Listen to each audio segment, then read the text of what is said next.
Bonsoir, l'info à 20h au titre de cette édition du vendredi 13 février 2026.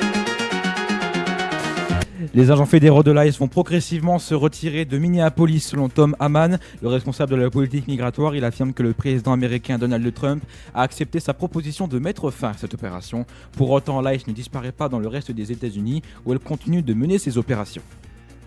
L'Inde a confirmé le rachat et l'achat de 114 avions de combat Rafale auprès du constructeur français Dassault pour 33 milliards d'euros. Cet achat est destiné à améliorer les capacités de la force aérienne indienne. Ce contrat qualifié par la France d'historique doit être signé officiellement le 19 ou le 20 février prochain lors du déplacement d'Emmanuel Macron en Inde.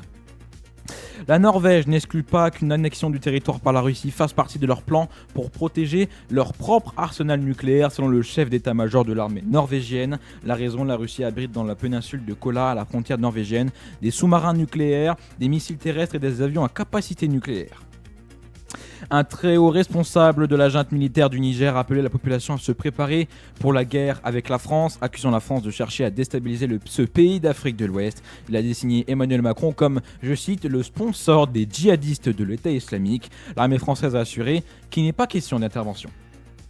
Un projet de loi porté par le président argentin Javier Milei qui abaisse de 16 à 14 ans la responsabilité pénale a été approuvé ce jeudi par la Chambre des députés, l'équivalent de l'Assemblée nationale. Si cette loi est approuvée par le Sénat, les adolescents d'au moins 14 ans pourraient être tenus responsables de leurs actes et jugés comme des adultes.